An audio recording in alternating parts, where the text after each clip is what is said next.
Problem की जो difficulty level है that will keep on increasing. तो यहाँ पे हमने स्टोइकियोमेट्री लेवल 1 किया है, we are going to do now stoichiometry level 2, we have done it, now will do stoichiometry level 3, ठीक है। So that is a basis of okay, the composition of a compound A is 40% X and 60% Y. The composition of a compound B is 25% X and 75% Y. According to the law of multiple proportions, the ratio of the weight of element Y in compounds A and B is, ठीक है, element B, तो क्या हो जाएगा इसका ratio, ठीक है।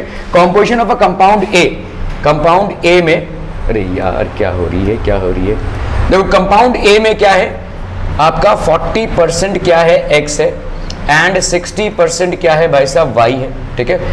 The composition of a compound B is 25% X, 25% X and 75% Y, ठीक है। According to the law of multiple proportion the ratio of the weight of element Y in the compounds A and B, तो आपका भाई साहब ratio of element आपका देखो यहाँ पे एक को आपको फिक्स करना पड़ेगा, ठीक है। तो according to the law of multiple proportion क्या बोलता है कि जब दो कंपाउंड्स बनते हैं सेम एलिमेंट से, ठीक है, what we do is we fix one of them with the same percentage. तो अगर मैं बोलूं यहाँ पे ए में 40 gram of X combines with 60 gram of Y, ठीक है, ऐसा बोल सकते हैं हम, ठीक है। ओके, यहां पे क्या है बोलो बी में फॉर ए, ठीक है, बी में मुझे क्या लिख रहा है यहाँ पे 25, तो 25 gram of B sorry X combines with 75 gram of Y, ठीक है। तो 1 ग्राम अगर मुझे करना पड़े तो कितना हो जाएगा बोलो 75/25, सिंपल यूनिटरी मेथड। अगर मैं बोलूं 40 gram of X combines with कितना हो जाएगा 25, 75/25 कितना हो गया 3 इंटू 40 कितना हो जाएगा ये 120 ग्राम ऑफ वाई, है ना भाई साहब। तो अभी आप देख लो यहाँ पे 40 ग्राम ऑफ एक्स, ए में क्या हो रहा है 40 gram of X is combining with 60 gram of Y, है ना, और बी में क्या हो रहा है वही 40 ग्राम। अगर लें हम इस 40 ग्राम को बेसिकली फिक्स कर रहे हैं, कितना आ रहा है देखो यहाँ पे 120 gram of Y, 120 gram of Y, तो 60:120 आ रहा है भाई बच्चा party, this will be 1:2। Are we getting this people, समझ में आ रहा है ये, ठीक है। तो ये हो जाएगा आपका 1:2। सो एक्स और वाई हो गया देखो 60/40, 75/20, तो आपका यहाँ पे, हालांकि यहाँ पे पूरा डिटेल एक्सप्लेनेशन नहीं है, but this will be 1:2। Are we clear on this one people, law of multiple proportions. Two oxides of a certain metal were separately heated in hydrogen till water was produced। देखिए दो oxides हैं of a certain metal were separately heated in hydrogen till water was produced. It was observed that 1 gram of each oxide gave 0.125 gram and 0.263 gram of water respectively. This law states is illustrated law of definite proportions, multiple proportions, reciprocal proportions और conservation of mass। देखो दो oxides हैं of a certain metal, ठीक है, A B है, ठीक है, of a certain metal were separately heated in hydrogen till water is produced। तो आपका भाई साहब एक ऑक्साइड है, B एक ऑक्साइड है, तो ये एक मेटल ऑक्साइड है, ये भी मेटल ऑक्साइड से बना है, कंपोजिशन अलग अलग है। इसको हम हाइड्रोजन में हीट कर रहे हैं तो क्या बन रहा है H2O बन रहा है, मतलब ये O जा रहा है, ठीक है। It was observed that 1 gram of each oxide, ठीक है, gave this much gram of water। तो 1 ग्राम से कितना मिला 0.125 ग्राम ऑफ वाटर एक से मिला, और दूसरे वाले से कितना मिला 0.2263 ग्राम ऑफ वाटर दूसरे वाले से मिला। क्या ये समझ में आ रहा है, ठीक है। This law states the illustrates the law, इसका मतलब ऑक्सीजन का जो परसेंटेज है वो अलग अलग है, ठीक है, इसीलिए तो अलग अलग क्वांटिटी मिल रही है। क्या मामला समझ में आ रहा है, देखो यहाँ पे क्या बोला जा रहा है, आपका एक मेटल है और उसका ऑक्साइड है, वही मेटल है, लेट्स दूसरे कॉम्बिनेशन से ऑक्साइड बनाया है, ये MO2 बनाया है, ठीक है। अभी हम H2 के साथ इसको ट्रीट करा रहे हैं तो ये H2O बन रहा है, ठीक है। यहाँ पे H2O के साथ ट्रीट करा रहे हैं H2 के साथ, तो यहाँ पे भी H2O बन रहा है।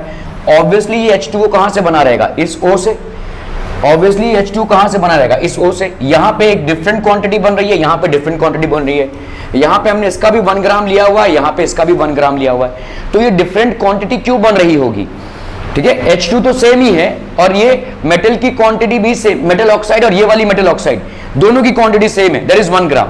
Why are we getting different quantities of, why are we getting different quantities of water, because of, बोलो भाई साहब, डिफरेंट, यहां पे ऑक्सीजन जो है तो अलग अलग है, हो सकता है MO2 है या MO3 है, ऐसा कुछ है, डिफरेंट क्वांटिटीज ऑफ ऑक्सीजन, ठीक है। तो द सेम, तो इसको हम क्या बोलेंगे, this is basically compounds made up of same elements, ठीक है। तो ये क्या हो जाएगा, डेफिनेट प्रोपोर्शंस, मल्टीपल प्रोपोर्शंस या कंजर्वेशन ऑफ मास, बच्चा party, this will be, since it gives different weights of water, therefore the oxides contain different weights of oxygen, तो ये आपका हो जाएगा मल्टीपल प्रोपोर्शन। मल्टीपल प्रोपोर्शन मतलब जब दो एलिमेंट्स के बीच एक से ज्यादा कंपाउंड बनते हैं, जब दो एलिमेंट्स के बीच एक से ज्यादा कंपाउंड बनते हैं तो आपका जो एलिमेंट्स, एक को आपने फिक्स कर दिया, दूसरे वाले एलिमेंट का ratio simple whole number ratio रहेगा, ठीक है। जैसे जैसे समझो यहां पे आपका कार्बन मोनोऑक्साइड, ठीक है, कार्बन डाइऑक्साइड, अभी यहां पे आपने कार्बन का एक वॉल्यूम लिया तो यहां पे क्या हो जाएगा, 1:2 का रेशियो हो गया भाई साहब, है ना। जैसे जैसे आपका H2O water and H2O2 that is hydrogen peroxide, H2O को फिक्स कर दो तो यहां पे 1:2 का रेशियो हो गया भाई साहब, ठीक है। This is all about law of multiple proportion, since you are getting different quantities of water from the same quantity of metal oxide, this will happen only if the quantity of oxygen in the metal oxides is different and that will prove basically what, law of multiple proportions, ठीक है। are we clear on this one people, समझ में आ रहा है ये, okay। 4.4 gram of an oxide of nitrogen gives 2.24 liters of nitrogen and 60 gram of another oxide of nitrogen gives 2.24 liters of nitrogen at STP 22.4, this data illustrates the law of the, अभी देखो 4.4 gram, देखिए 4.4 gram of an oxide of nitrogen gives 2.24 litres of nitrogen, 22.4 litre होता है भाई साहब 1 मोल, है ना, ठीक है, ओके। तो आपका भाई साहब यहाँ पे क्या हो जाएगा, conservation of mass multiple proportions क्या हो जाएगा, देखो सिंपल है, 4.4 gram of an oxide of nitrogen, oxide of nitrogen, ठीक है, gives 2.24 litres, 2.24 litres of nitrogen plus 60 gram, ठीक है, क्लियर है, समझ में आ रहा है ये। अगर मैं भाई साहब इसका 22.4 करूं, अगर मैं भाई साहब इसका कर दूं 22.4 लीटर्स ऑफ नाइट्रोजन, तो ये कितना हो जाएगा बोलो, 44 हो जाएगा भाई साहब, एक पॉइंट पीछे ले लिया तो ये भी एक पॉइंट पीछे हो गया, तो ये हो गया आपका 44 ग्राम of oxide of nitrogen gives 22.4 liters of nitrogen at STP which is what, 1 mole of nitrogen, are we clear on this one people, समझ में आ रहा है, ठीक है, 1 mole of nitrogen, ठीक है, it's of nitrogen at STP, this data, अभी देखो यहाँ पे क्या हो गया, 60 ग्राम of another oxide of nitrogen, 60 gram of another oxide of nitrogen, ये भी भाई साहब हो गया oxide of nitrogen, ठीक है, gives 22.4 लीटर्स, तो ये हो गया आपका 22.4 लीटर्स, ये हो गया आपका 1 मोल, 1 mole of any gas at STP occupies how much, 22.4 litres, मतलब यहाँ पे 1 मोल, ठीक है, समझ में आ रहा है। तो देखो इसका मतलब क्या हो गया, आपको 1 मोल ऑफ नाइट्रोजन मिल रहा है एक ऑक्साइड से जिसका मास है 44 ग्राम, और आपको 1 मोल ऑफ नाइट्रोजन मिल रहा है एक ऑक्साइड से जिसका मास है 60 ग्राम्स, तो इसका मतलब क्या हो गया, बाकी ये डिफरेंस क्यों आ रहा होगा, ऑक्सीजन के परसेंटेज की वजह से आ रहा होगा, ठीक है। So this will be due to multiple proportions, are we clear on this one people, ठीक है। 2.16 gram of copper on reaction with nitric acid followed by ignition of the nitrate gave 2.6 gram of copper oxide in another experiment। तो आपका देखो यहाँ पे 2.16 ग्राम of copper, ये copper है कितना 2.16 ग्राम ऑन रिएक्शन विथ HNO3, ठीक है, on reaction with HNO3 followed by ignition of the nitrate, तो आपका यहाँ पे क्या बनेगा CuNO3 2 बनेगा भाई साहब, है ना भाई, CuNO3 2 प्लस H2 बनेगा। देखो आपने पढ़ा था 10th में, a metal on reacting with an acid gives hydrogen gas, ठीक है। तो ये आपका बायोसिटी तो है और ये मेटल है, ठीक है।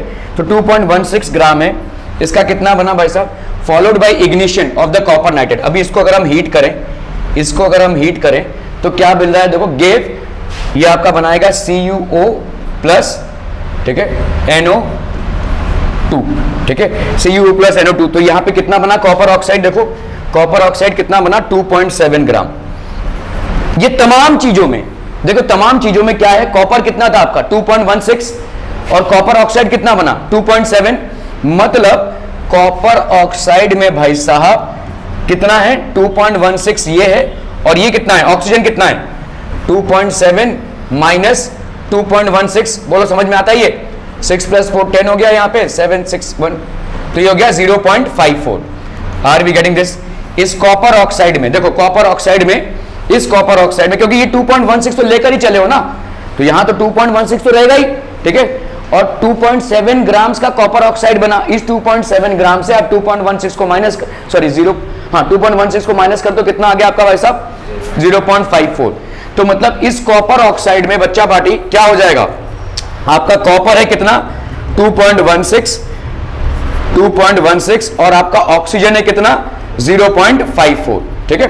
परसेंटेज निकालना है, परसेंट इन अदर एक्सपेरिमेंट, तो आपका परसेंटेज देखो यहाँ पे क्या हो जाएगा, परसेंटेज एक किसी का निकाल लो, दूसरा का भाई साहब 100 माइनस आ जाएगा, है ना।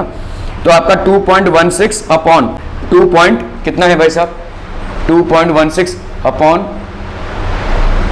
कितना था कॉपर ऑक्साइड 2.7, है ना, इंटू 100। इसका जरा करो कितना आ रहा है, देखो फटाफट फटाफट, 2.16 अपॉन 2.7 इंटू 100, कैलसी कर लो फटाफट।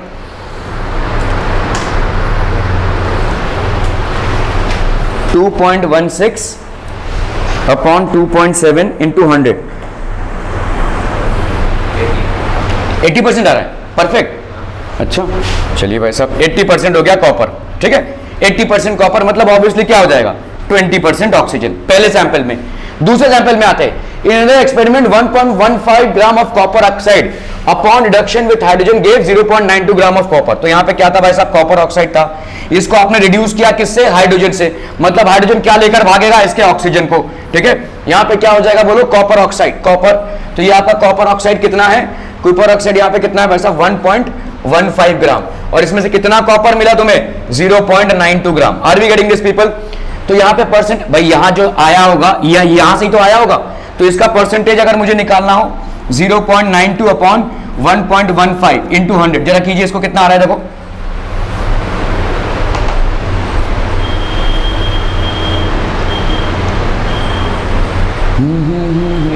एटी, समझ में आ रहा है? तो भाई साहब दोनों सैंपल के कॉपर ऑक्साइड में आपको कॉपर का परसेंटेज कितना मिल रहा है 80%। So this will definite proportions, मतलब जब एलिमेंट्स कंबाइन करते हैं to form compounds, they will always do in definite proportions. Are we clear on this one people? So this will prove definite proportions. Clear है? Okay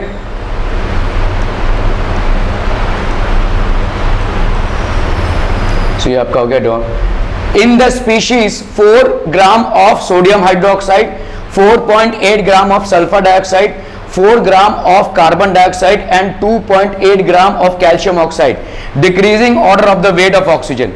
oxygen का decreasing order क्या हो जाएगा भाई साहब? देखो यहां पे इसको ऐसे समझो, सोडियम हाइड्रोक्साइड है भाई साहब, ठीक है, सोडियम हाइड्रोक्साइड, सोडियम हाइड्रोक्साइड भाई साहब कितना हो जाएगा 23 प्लस 16 प्लस 1, दैट इज कितना हो गया इसका 40 ग्राम, है ना भाई। तो 40 gram of NaOH contains oxygen कितना, आपको यहां पे क्या निकालना है, wait of oxygen. 40 gram of NaOH में कितना ऑक्सीजन है भाई साहब 16, ठीक है, तो 1 ग्राम में कितना हो जाएगा भाई साहब 16 अपॉन 40। 4 ग्राम में कितना हो जाएगा भाई साहब, ठीक है, this will be how much 16/40 into 4 10, तो ये हो गया कितना 1.6। तो यहां पे कितना आ गया आपका 1.6 gram of oxygen of O2। Clear clear clear, मामला क्लियर। 4.8 ग्राम ऑफ SO2 भाई साहब कितना होता है 34 प्लस 2 इंटू 16, दैट इज कितना हो गया, सही आ रहे हैं हम, 16 टू 32, दैट कहां से जा रहे हैं, 34 हो गया भाई, सही 32 हो गया इसका, एंड 2 इंटू 16 तो ये हो गया 64, है ना भाई साहब 64। सल्फर का 32 होता है, ठीक है, और ऑक्सीजन का 2 इंटू 16 हो जाएगा यहाँ पे, तो 32 प्लस 32 हो गया कितना 64। तो यहां पे देखो 64 gram of SO2 contains oxygen. हुआ कितना भाई साहब? वाह, अरे बोला ना बोला, जल्दी से बोला, कितना हो गया? 32 है ना, 32। तो 1 ग्राम विल कंटेन ऑक्सीजन कितना? 32/64। मतलब आपका 4.8 ग्राम विल कंटेन कितना? 32 अपॉन 64 इंटू 4.8। ये हो गया 1/2, 2 और 2 2 जा 4, 2 4 जा 8। तो यहां पे कितना हो गया बोलो? 2.4 ग्राम ऑफ O2। मामला समझ में आ रहा भाई साहब? 4 gram of carbon dioxide. Carbon dioxide का भाई साहब वेट कितना हो जाएगा? 12 प्लस 2 इंटू 16 दैट इज 44 ग्राम। ठीक है, 44 gram of carbon dioxide contains oxygen how much? 32 ग्राम। ठीक है, क्लियर है? Clear clear clear. तो आपका भाई साहब 4 ग्राम का कितना हो जाएगा? तो 1 ग्राम का कर लो भाई साहब, 32/44। ठीक है, और 4 ग्राम का भाई साहब, 4 ग्राम का 32/44 इंटू 4, 4 11 जा, 4 8 जा, 8 4 जा 32, 32/11। अप्रोक्सीमेटली देखो 3 आ जाएगा, अप्रोक्सीमेटली 11 3 जा 33 होता है ना, 8 4 जा 32 आया, 32/11 अप्रोक्सीमेटली 3, अप्रोक्सीमेटली 3। एमसीक्यू का सवाल है, उतना ज्यादा डीप नहीं जाना है। तो ये हो गया आपका 3 ग्राम ऑफ O2। ठीक है, डिक्रीजिंग ऑर्डर निकालना है आपको, डिक्रीजिंग ऑर्डर किससे? बड़े से छोटा निकालना है। ठीक है, चलो भाई साहब 2.8 ग्राम ऑफ कैल्शियम ऑक्साइड। कैल्शियम भाई साहब हो गया 40 प्लस ये हो गया भाई साहब आपका कितना? 16। तो ये हो गया कितना? 56। तो 56 gram of calcium oxide contains oxygen कितना भाई साहब? 16। ठीक है, तो 1 gram will contain how much? 16/56। तो 2.8 gram will contain how much? 16 into 2.8/56। ठीक है, इसको भाई साहब अगर हमने इधर ले लिया तो यहाँ पे 560 हो जाएगा। 28 1 जा 28, 28 2 जा 20 जा। हाँ ओके, तो अगर एक ग्यारह तो ये हो गया 2 0.8। उड़ी बाबा, ये आ गया आपका कितना भाई साहब? 16। एक मिनट, हाँ भाई साहब मेरे को लगता है हमने कुछ गड़बड़ कर दिया यहाँ पे। 16 इंटू 2.8 अपॉन 56। ठीक है, इसका हमने 560 कर दिया, ये पॉइंट उड़ गया। 28 1 जा 28, 28 2 जा 56, 20 हो गया। एक जीरो मारा हमने तो यहाँ पे पॉइंट आ गया, यहाँ पे आ गया 2 0.8। तो कितनी आ रही है भाई साहब? 0.8। ठीक है, तो ये हो गया आपका 0.8। आपको डिक्रीजिंग ऑर्डर में सजाना है, decreasing order of the weight of oxygen. सबसे कम किसका भाई साहब? इसका। ठीक है, तो 4 हो जाएगा, 4। ठीक है, decreasing order 4 will be less than 3 first, है ना, first, and this will be less than second. ठीक है, second, and this will be less than third. Clear हुआ? क्लियर हुआ? क्लियर हुआ? ठीक है, ओके। ए बाबा, ये तो हमने सब मिटा दिया। कौन सा था भाई साहब पहला? कब से कम किसका था भाई साहब? 4। इसमें तो कोई भी नहीं है। उड़ी बाबा। अच्छा, डिक्रीजिंग ऑर्डर मतलब सबसे कम ऐसा लिया है ना।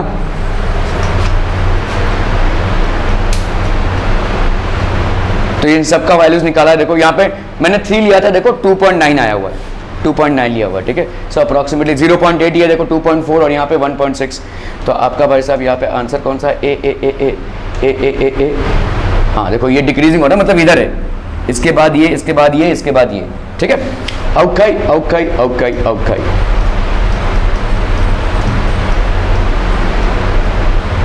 The density of water is 1 ग्राम पर millilitre. The number of molecules present in 1 litre of water. बोला भाई साहब कितना हो जाएगा? 1 लीटर ऑफ वाटर, देखो बहुत आसान है। ठीक है, 1 ग्राम पर मिलीलीटर है।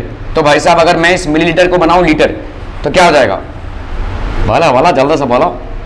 The number of molecules present in 1 litre मतलब कितना हो जाएगा? देखो 1/1000 लीटर हो गया ये। 1 ग्राम मतलब ये क्या हो जाएगा? 1000 ग्राम्स पर लीटर हो जाएगा। चेंज कर रहे हैं भाई साहब, 1 मिलीलीटर को हम 1/1000 लीटर लिख सकते हैं। ये 1000 किधर जाएगा भाई साहब? ऊपर। तो 1000 ग्राम्स मतलब वही है डेंसिटी। देखो डेंसिटी वही रही, density has not change, density is the same.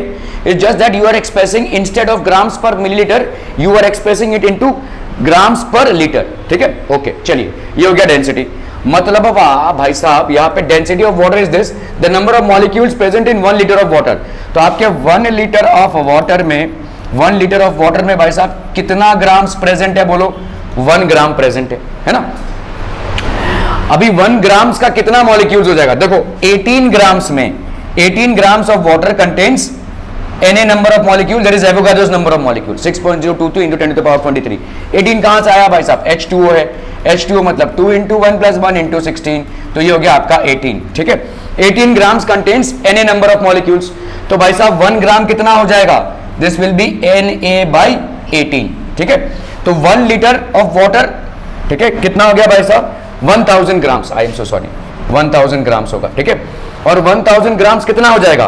कितने मॉलिक्यूल्स हो जाएंगे? 1000 Na by 18 है ना भाई साहब, 1000 into Na by 18. क्लियर है, क्लियर है, क्लियर है. ठीक है, तो इसका भाई साहब कर लो आप. देखो यहाँ पे कितना आ जाएगा, यहाँ पे हो जाएगा 55.5 आ जाएगा. तो 55.5 into 6.023 into 10 to the power of 23 ये आ जाएगा. ठीक है, क्लियर है. 18 को 1000 से कैंसिल करोगे, हाँ ये वाला आएगा. देखो this is the answer, this will be the answer. समझ में आ रहा है ये? ठीक है, क्लियर है, क्लियर है, क्लियर है, क्लियर है. Okay okay okay.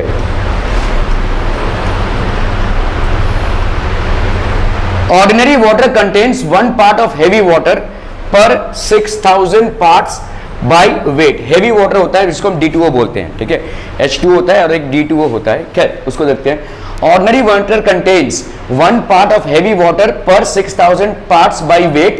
The number of heavy water molecules present in a drop of water of volume this is how much. ठीक है, तो उसका देख लेते हैं भाई साहब. ठीक है, so this will be how much आप पला. H2O मतलब देखो D2O एक्चुअली ड्यूट्रियम होता है. हाइड्रोजन के आइसोटोप्स होते हैं. देखो एक होता है आपका प्रोटियम, ठीक है, प्रोटियम, एक होता है आपका ड्यूट्रियम और एक होता है आपका ट्राइटियम. ये आपके हाइड्रोजन के आइसोटोप्स हैं. प्रोटियम मतलब क्या हो जाएगा?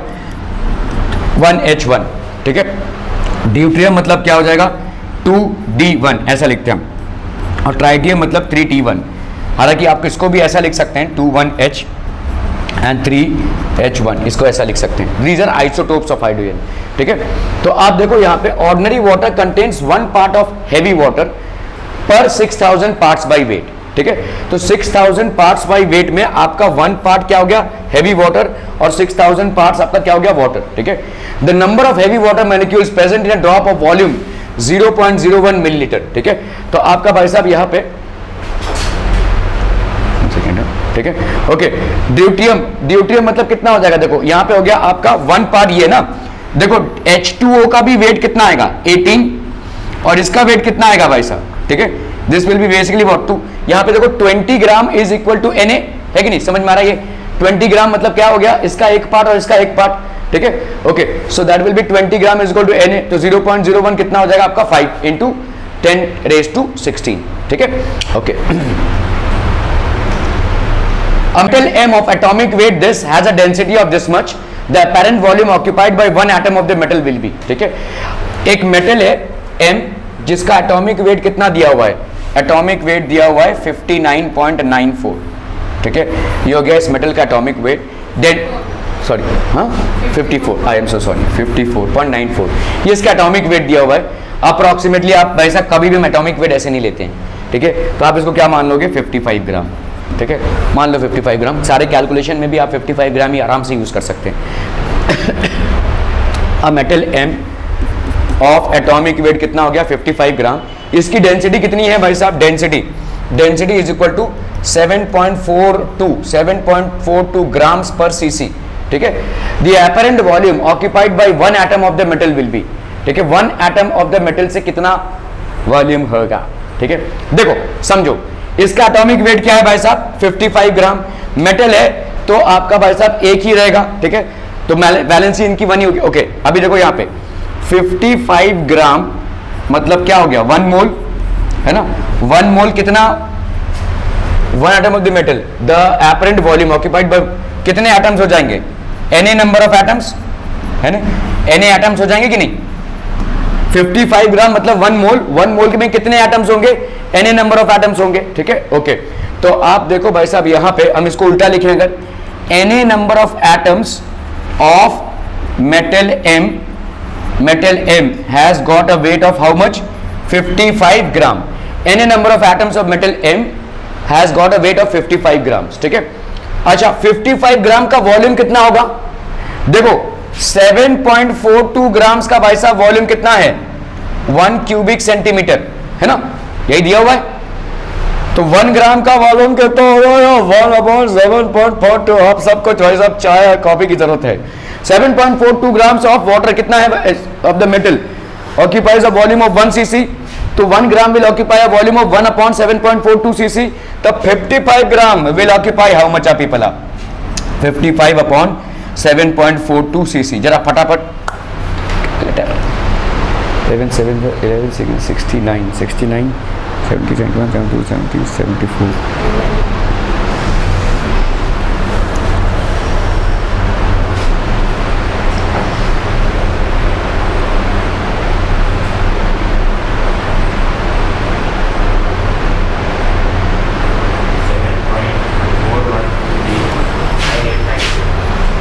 7. चलो 7.4 है ना, ठीक है। तो आपका भाई साहब कितना हो जाएगा? तो any number of atoms of the metal occupies 55 grams, ठीक है। और 55 ग्राम्स का भाई साहब यहाँ पे 7.42 ग्राम्स का इतना वॉल्यूम है, 55 ग्राम्स का कितना वॉल्यूम हो जाएगा? 7.4 cc, ठीक है। 7.4 cc, ठीक है। क्लियर है, समझ में आ रही है? So the apparent volume occupied bye 1 atom of the metal, ठीक है। एनी एटम्स का इतना है, तो 1 एटम का कितना हो जाएगा? एन मतलब 6.023 into 10 to the power of 23 atoms का भाई साहब इतना है, ठीक है। तो आपका 1 एटम का कितना हो जाएगा भाई साहब? 7.4 upon 6.023 into 10 to the power of 23 cc, ठीक है। That will be how much? 7.4 को भाई साहब यहाँ पे जहां देखो फटाक से आंसर आना चाहिए। 7.4 को 6.023 से डिवाइड करोगे अप्रोक्सीमेटली तुम्हारा कितना आएगा? 1 तक आएगा, 8 तक तो आएगा नहीं भाई साहब। और ये 10 टू द पावर 23 ऊपर चला जाएगा, मतलब 10 टू द पावर ऑफ -23, मतलब इन दोनों में ही कोई आंसर होगा, ये तो नहीं होगा, ये तो नहीं होगा। क्लियर है? इन दोनों में आंसर कौन सा होगा? 8 आ नहीं सकता भाई। 7 को हम 6 से डिवाइड करेंगे, 8 नहीं आएगा, 1 के रीजन में ही रहेगा। So this would be the correct answer. Some guess work has to be done for MCQs, ठीक है। And that's it called smart guess work. क्या हो गया भाई साहब? ओके, ठीक है। 7.4 तो आपका भाई साहब ये हो गया, तो 1 का कितना हो गया? 1.23 into 10 to the power of -23 cc। Clear है, समझ में आ रही है? Okay okay okay. Neon has 2 isotopes. Neon के भाई साहब 2 आइसोटोप्स हैं, एक हो गया नियॉन 20 और एक हो गया neon 22। If the atomic weight of neon is 20.2, the ratio of the relative abundances of the isotopes will be how much? तो लेट्स से लेट अबंडेंस हम यहां पे मान लेते हैं, abundance of neon 20 be x, ठीक है, x%। मतलब किसी सैंपल में नियॉन 20 x% है, तो भाई साहब नियॉन 22 कितना होगा? बोला 100 - x% है ना भाई साहब, ये हो जाएगा। क्लियर है? Okay okay. तो आपका भाई साहब यहाँ पे क्या हो जाएगा? तो नियॉन 20 का 20 into x plus 22 into 100 - x upon, ठीक है, अपॉन भाई साहब यहाँ पे क्या हो जाएगा? दिस विल बी 100 है ना, प्लस 100 - x, तो this will be equal to 20.2 है ना, 22 इंटू एक्स, हाँ, अपॉन 100, ठीक है। This will be equal to 20.2। तो कर लेते हैं भाई साहब इसका 20x प्लस ये हो गया 2200 minus 22x is equal to, यहाँ पे इसको मल्टीप्लाई करेंगे तो कितना आ जाएगा? 20200 मतलब 0, ठीक है। ओके, चलिए करते हैं भाई साहब इसको। तो यहाँ पे -2x हो गया और इधर 200 से भाई साहब 20 को माइनस कर दो, कितना हो गया? -80 है ना, है कि नहीं? इधर लेकर जाएंगे 2020 माइनस 2200 दैट विल बी -80। तो x की वैल्यू कितनी हो गई भाई साहब? 40, ठीक है। ओके, सो हम यहाँ पे क्या बोलेंगे? देयरफॉर नियॉन 20 कितना प्रेजेंट है भाई साहब? 40 एंड नियॉन 22 कितना प्रेजेंट है भाई साहब? 60%, ठीक है, 60%। तो आपका भाई साहब यहाँ पे रेशियो तो यहाँ पे क्या? If the atomic weight then the ratio of the relative abundances of the isotopes. ये तो बहुत गड़बड़ हो गया, 2:3 आना चाहिए भाई साहब, ये तो कुछ हम गड़बड़ कर रहे हैं भाई साहब। Let's check this out. चलिए x 100 - x वही तो कर रहे थे हम भी, that will be equal to कितना? 2020। कहाँ गड़बड़ हो गया भाई साहब? हाँ देखो, x इज इक्वल टू 9 होगा ना, क्या कर रही हो तुम, ठीक है।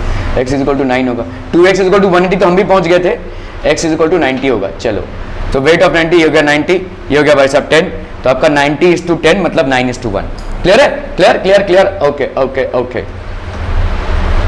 Maximum number of atoms are present in these 11.2 litres of SO2 at STP। बोला बच्चा पार्टी, इसमें कितने एटम्स हो गए? देखो 22.4 litres of SO2 at STP, कितने एटम्स होंगे बच्चा पार्टी?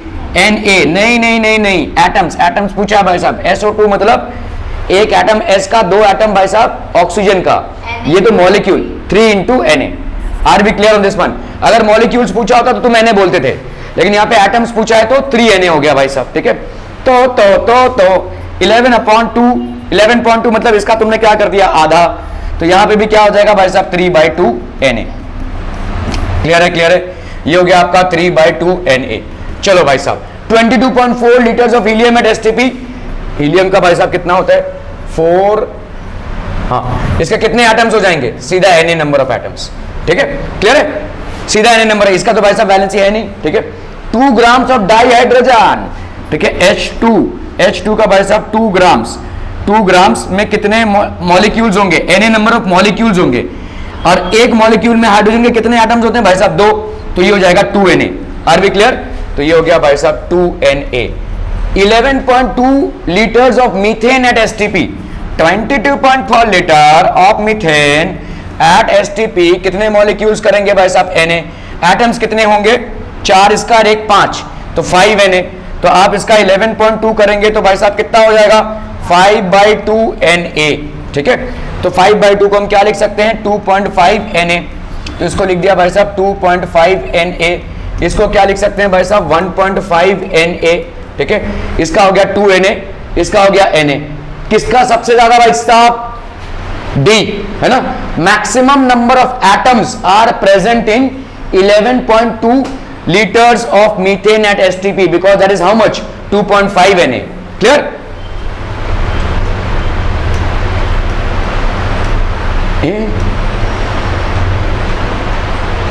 D ना, ठीक है। Okay. If atomic weight of a metal is 60 and its equivalent weight is 20, then its phosphate formula कितना हो जाएगा? बहुत बढ़िया क्वेश्चन है भाई साहब, ठीक है। Atomic weight of a metal is 60 and its equivalent weight भाई साहब कितना है? 20, then its phosphate formula भाई साहब कितना हो जाएगा? देखो वैलेंसी क्या हो जाएगी? वैलेंसी होगी जो भी एटॉमिक वेट, देखो वैलेंसी क्या होती है भाई साहब? वैलेंसी होगी एटॉमिक वेट अपॉन भाई साहब आपका इक्विवेलेंट वेट। तो एटॉमिक वेट हो गया 60 and this will be 20, so valency हो गई भाई साहब 3, ठीक है। फॉस्फेट आयन के साथ क्या हो जाएगा भाई साहब? फॉस्फेट आयन, देखो फॉस्फेट आयन का फॉस्फेट PO4 भाई साहब ये भी 3 होता है, ठीक है।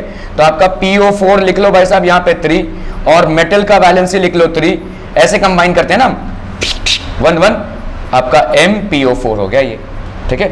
फॉस्फेट आयन का वैलेंसी होता है भाई साहब 3, ठीक है। सो कभी भी अगर एटॉमिक वेट दिया है किसी मेटल का और इक्विवेलेंट वेट दिया है तो उसकी वैलेंसी आप निकालोगे कैसे? Atomic weight upon equivalent weight. तो आपका हो गया भाई साहब 3, इसका 3, तो 3 3 1, तो that will be how much? MPO4। Clear, बहुत बढ़िया। चलिए भाई साहब, इन the reaction BrO3 minus, okay ठंड लीजिए, ठीक है, 6 electrons plus 6H, this is forming this equivalent wait. आपने देखो पढ़ा हुआ था क्या? इक्विवेलेंट वेट को हम कैसे निकालते हैं? एसिड का पढ़ा, बेस का पढ़ा, और एक होता है भाई साहब ऑक्सीडेशन रिडक्शन रिएक्शन। तो ऑक्सीडेशन रिडक्शन रिएक्शन में आपने पढ़ा था भाई साहब इक्विवेलेंट वेट क्या हो जाएगा? इक्विवेलेंट वेट हो जाएगा भाई साहब आपका molecular weight upon number of electrons, n factor जिसको हम बोलते हैं, involve in the exchange.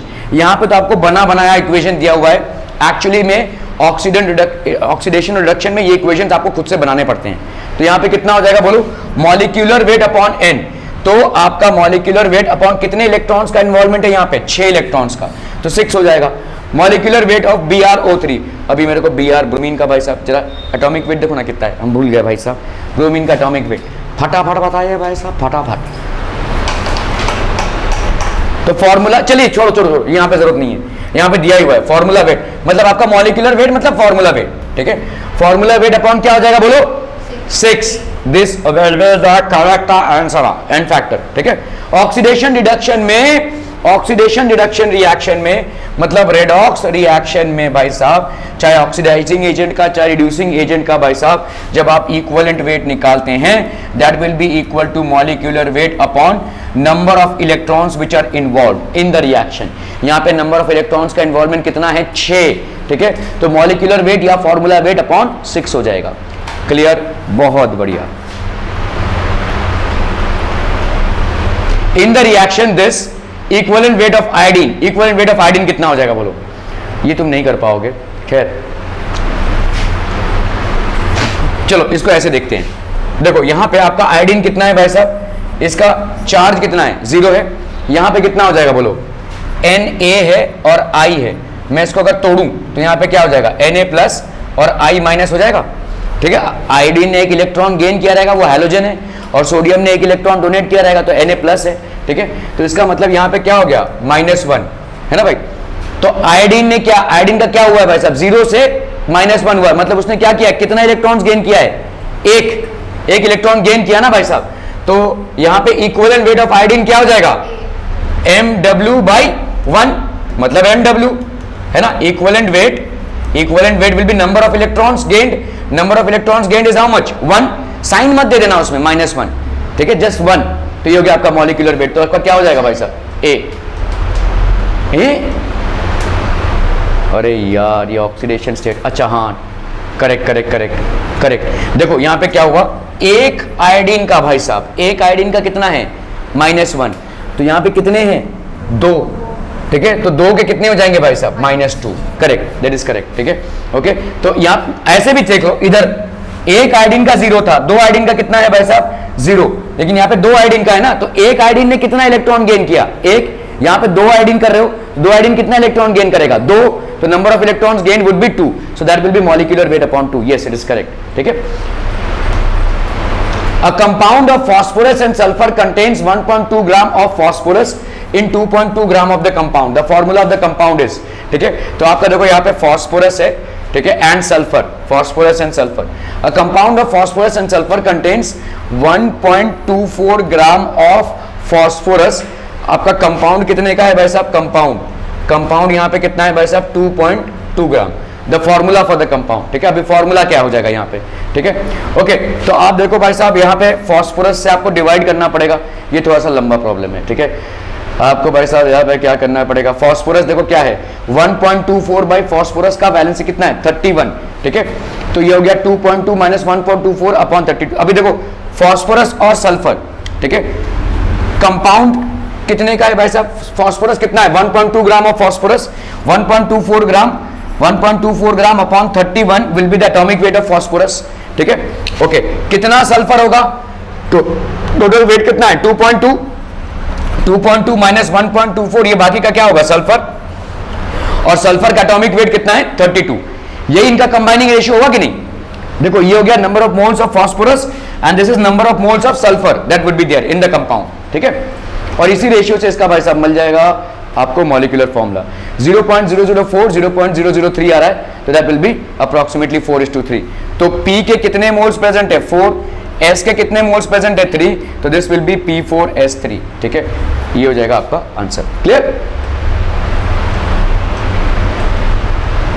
Metal X forms 2 oxides, formula of the first oxide, ये एक मेटल है, formula of the first oxide is XO2. The first oxide contains 50% of oxygen.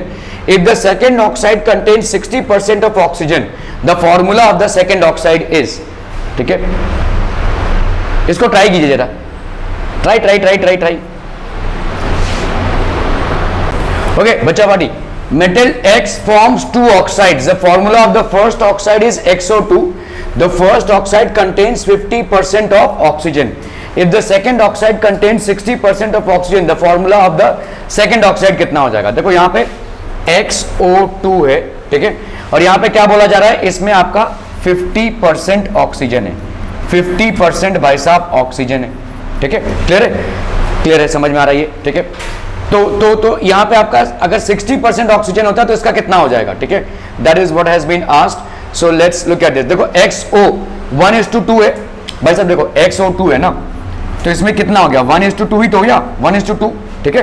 तो मतलब आपका 50 upon atomic weight of the metal upon 50 upon 16, देखो देखो देखो समझो इस चीज को, 40/32 60/16 हो गया, x is to O, 40/32 60/16 हो गया, और ये हो गया आपका 1.25, दैट इज 1:3 हो गया, ठीक है, 1:3 हो जाएगा। 40/32 और 60/16 ये कितना हो जाएगा 1:3।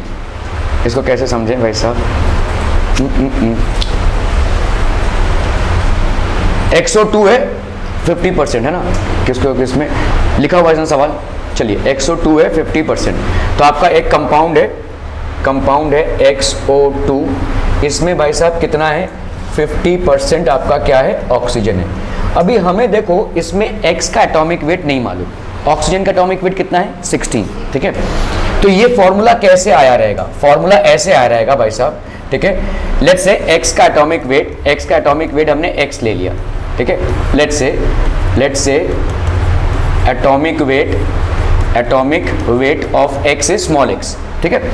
तो 50% आपका क्या है X और 50% आपका क्या होगा ऑक्सीजन, ठीक है। ओके, तो आपका यहाँ पे क्या हो जाएगा, देखो 50% upon X is to 50% upon oxygen, that is 16, 50% upon atomic weight of the metal, 50% upon atomic weight of oxygen, this ratio will be equal to 1:2। क्यों? क्योंकि आपका जो पहला कंपाउंड बन रहा है वो XO2 है, और यहाँ पे रेशियो क्या है देखो 1:2, ठीक है। तो 50% आपका मेटल होगा, ऑब्वियसली अगर 50% ऑक्सीजन है तो 50% मेटल होगा, 50% of the metal weight upon its atomic weight, 50% of the weight of oxygen upon its atomic weight, this will be equal to 1:2। Are we clear through this one people? ठीक है, चलिए अभी इसमें से हमारा भाई साहब क्या निकल आएगा, 50 कैंसिल, 1 तो इसका मतलब 1/x upon 1/16 is equal to 1/2। Are we getting this people?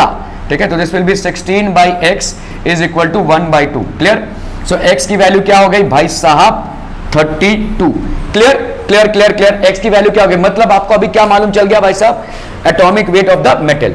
दूसरे मेटल में क्या बोला जा रहा है कि भाई साहब आपका 60% क्या है ऑक्सीजन है, ठीक है। इसका मॉलिक्यूलर फॉर्मूला क्या होगा, ठीक है।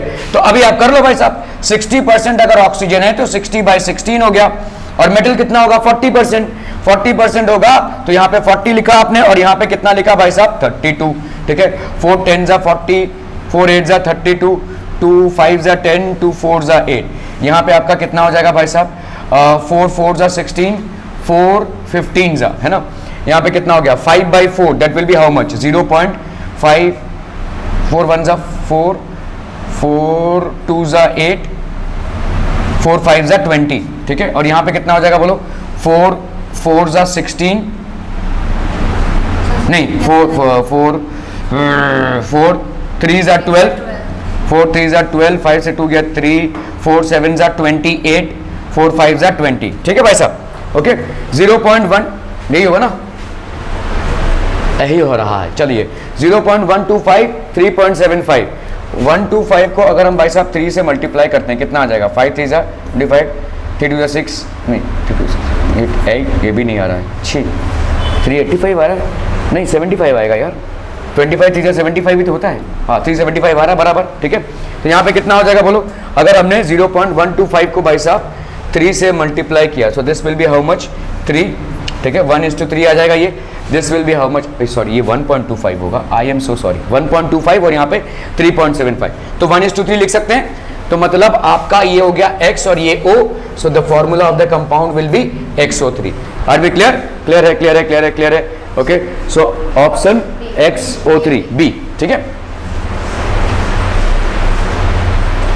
Sulfur dioxide obtained by combustion of 8 grams of sulfur is passed into bromine water. The solution is then treated with barium chloride solution.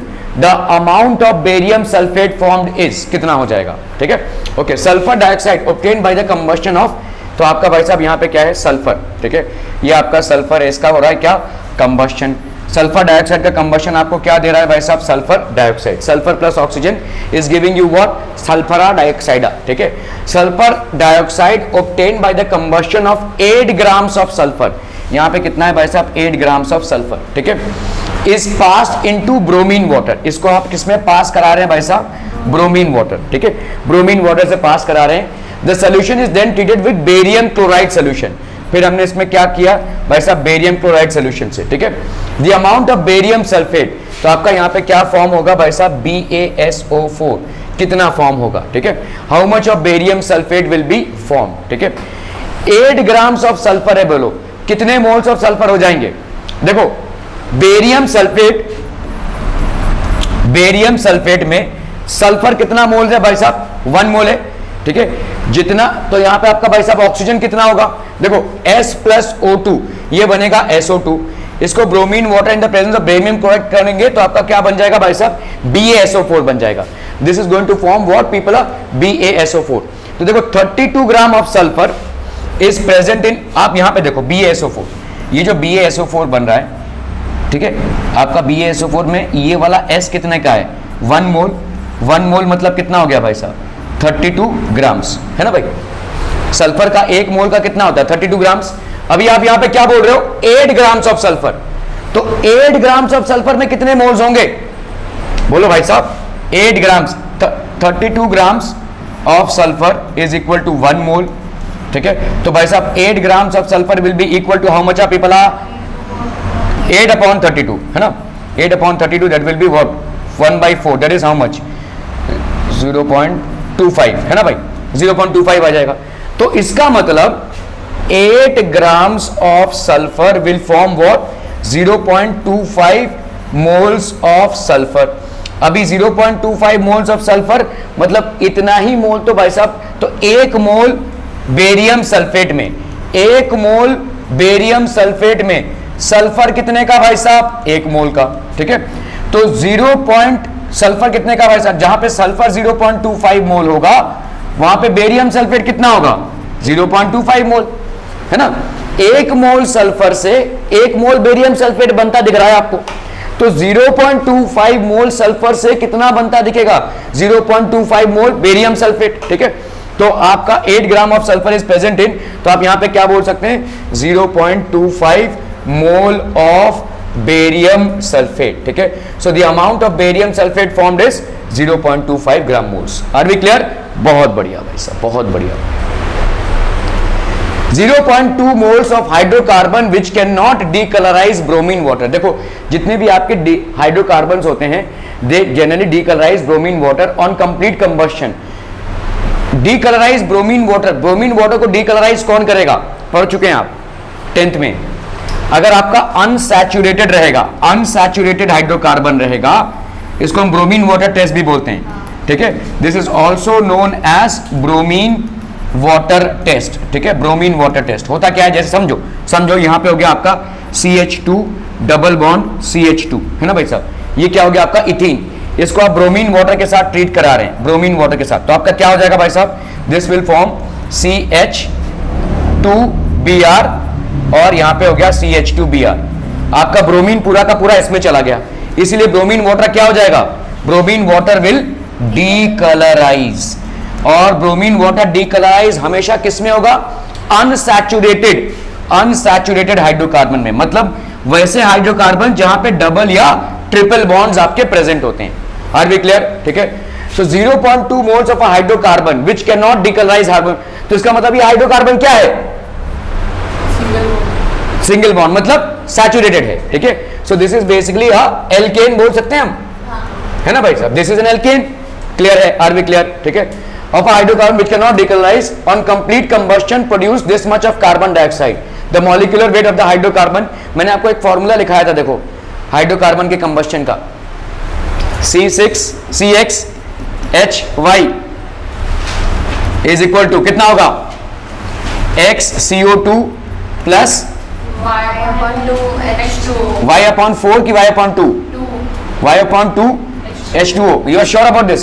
Sir उसके 6H4 के वहाँ पर प्लस ब्रैकेट में X प्लस Y4, हाँ CXHY है right, plus Y/4 O2, है ना. हाँ X भी उसके साथ X प्लस X है, X plus Y/4. X नहीं सर, जहाँ प्लस नहीं है ना उसके बाद X है वापस, X, नहीं X plus Y/4. हाँ अच्छा X plus Y/4, got it. ठीक है, अरे यार, सो दिस विल बी C6H5, ठीक है, ओके, CXHY plus X plus Y by 4O2, this is going to give you how much, X CO2 plus Y by 2 H2O, ठीक है, ओके। तो आपको यहाँ पे क्या दिया जा रहा है, देखो 26.4 ग्राम ऑफ CO2, तो आपको देखो यहाँ पे X कितना है, X कितना है भाई साहब, 26.4 ग्राम ऑफ CO2, ठीक है, यहाँ पे कितना दिया हुआ है आपका 0.2, ठीक है। तो आप अगर भाई साहब देखोगे 26.4 ग्राम ऑफ CO2 मतलब कितना हो जाएगा, अपॉन 44 कर लो, कितना आ रहा है ये, X की वैल्यू मिल जाएगी आपको, कितना आ रहा है 26.4 अपॉन 44, 0.6 आएगा शायद से, 4 6 24, 4 6 24, हाँ 0.6 आ रहा है, चलो चलो चलो 0.6 है ना भाई साहब, 0.6 आ रहा है, ठीक है। तो आपका भाई साहब यहाँ पे अगर 0.6 को मैं 10 से मल्टीप्लाई कर दूं तो कितना हो गया भाई साहब, 6, ठीक है। तो यहाँ पे आपका कितना आ रहा है ये बोलो, 6 CO2 है ना, 6 CO2, क्लियर, ओके। तो इसका मतलब क्या हो जाएगा, ये C6 तो होना बनता ही है, X की वैल्यू क्या हो गई, 6 अभी ये क्या है, एल्केन है, एल्केन का जनरल फॉर्मूला क्या है भाई साहब, CnH2n प्लस 2, तो ये हो जाएगा C6H2 6 12 plus 2 that is 14।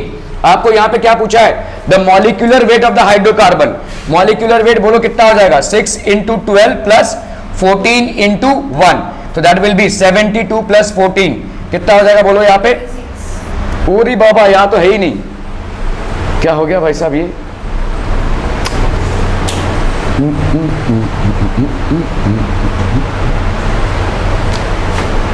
0.2 moles है ना, हाँ मैंने गड़बड़ किया, मैंने एक गड़बड़ किया, बहुत बड़ा गड़बड़ कर दिया भाई साहब, अरे अरे अरे अरे अरे अरे, ओके। यहाँ पे देखो CXHY X plus Y by 4 O2 gives you what, X CO2 plus Y by 2 H2O, ठीक है। यहाँ पे आपको कितना दिया हुआ है, 26.4, अच्छा 0.2 मोल्स यहाँ पे दिया हुआ है, ठीक है, 0.2 मोल्स, और यहाँ पे क्या दिया हुआ है भाई साहब 26.4, ठीक है।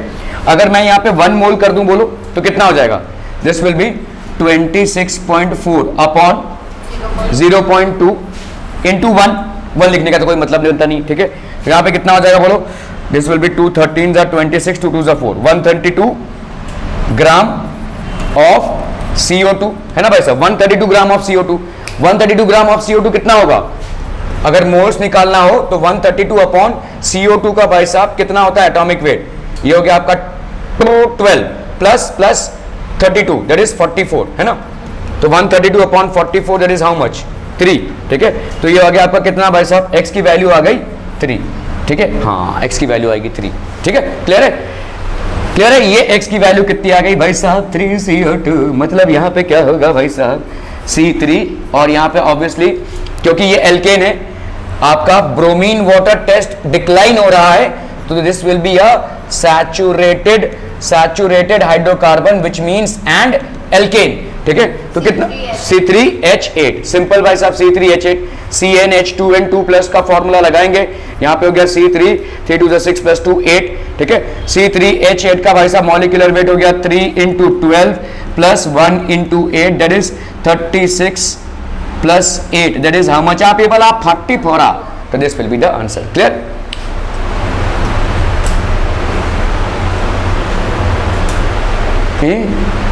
अच्छा चल रहा है, ठीक है, okay, thank you so much for your valuable time today.